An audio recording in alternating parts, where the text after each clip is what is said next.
दोस्तों, भारत की अर्थव्यवस्था आज की डेट में है मात्र 4.2 ट्रिलियन डॉलर की। इसके अलावा जो दुनिया की दूसरी सबसे बड़ी अर्थव्यवस्था है वो है चाइना, और चाइना की जीडीपी है 18 ट्रिलियन डॉलर। जी हाँ दोस्तों, और यहाँ पर हम बात कर रहे हैं अमेरिका के नुकसान की। दरअसल मैंने आपको भारत की जीडीपी जो बताई उससे कई गुना ज्यादा यानी कि 11 ट्रिलियन डॉलर और चाइना की जीडीपी का करीबन 60% इतना बड़ा नुकसान हो चुका है इस टाइम पर अमेरिका का। और ये नुकसान हुआ है उस टाइम से जब से डोनाल्ड ट्रंप सत्ता में आए हैं शपथ लेने के बाद। लेकिन दोस्तों, अगर अभी तक आप लोगों ने इस चैनल को सब्सक्राइब नहीं किया है और वीडियो को लाइक नहीं किया है तो मैं आप लोगों से निवेदन करता हूं कि आप जल्दी से जल्दी इस चैनल को सब्सक्राइब करें और वीडियो को लाइक करें आगे आने वाली फ्यूचर में ऐसे ही और अमेजिंग खबरों को जानने के लिए। आइए अब हम वीडियो में आगे बढ़ते हैं। इतना ही नहीं, इससे भी ज्यादा बड़ा शॉकिंग डाटा मैं आपको अभी देता हूँ। पिछले 48 घंटों में ही अमेरिका की जनता को करीबन 6 ट्रिलियन डॉलर का नुकसान हो चुका है। जी हाँ दोस्तों, इसके ऊपर भी खतरनाक चीजें ये हो रही हैं कि डोनाल्ड ट्रंप जो इकोनॉमिक पॉलिसीज लागू कर रहे हैं वो एकदम माइंडलेस तरीके से कर रहे हैं। वो सिर्फ अपने एक एजेंडे को रन करवा रहे हैं और उन्हें ये टैरिफ सिर्फ जो चाइना या फिर अपने यानी कि अमेरिका के दुश्मन देशों के ऊपर लगाना चाहिए था वो सारे टैरिफ, इनफैक्ट कहिए कि उससे भी ज्यादा टैरिफ उन्होंने उन देशों के ऊपर थोप दिए हैं जो कि अमेरिका के सहयोगी देश थे।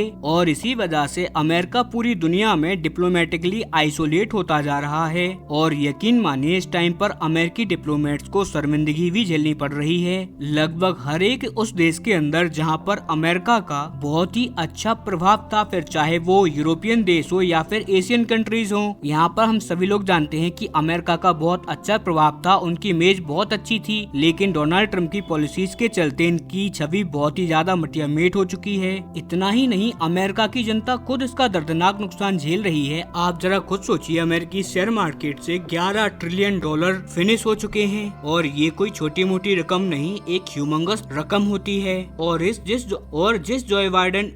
जिस जो बाइडेन को ये कहते थे कि इसने अमेरिका की अर्थव्यवस्था का सत्यानाश कर दिया, आप जानकर हैरान होंगे कि पिछले 4 सालों में यानी कि जो बाइडेन के कार्यकाल में अमेरिका की जीडीपी, अमेरिका के शेयर मार्केट ने इतना शानदार परफॉर्मेंस दिया था कि अमेरिका के पिछले 40 सालों का रिकॉर्ड टूट गया था। और यहाँ पर सब उम्मीद ये कर रहे थे कि अमेरिका के करेंट राष्ट्रपति यानी कि डोनाल्ड ट्रंप तो प्रॉपर बिजनेसमैन आदमी है, वो तो अमेरिका की अर्थव्यवस्था को और ऊंचाइयों पर पहुँचाएंगे और अमेरिका की जो मिडिल क्लास है उसे राहत प्रोवाइड करवाएंगे। अमेरिका की अर्थव्यवस्था जो कि अभी इतनी अच्छी जा रही है वो और भी अच्छी होगी डोनाल्ड ट्रंप के आने के बाद। बस डोनाल्ड ट्रंप को एक ही काम करना होगा, वो है अमेरिका का कर्ज कम करने का काम।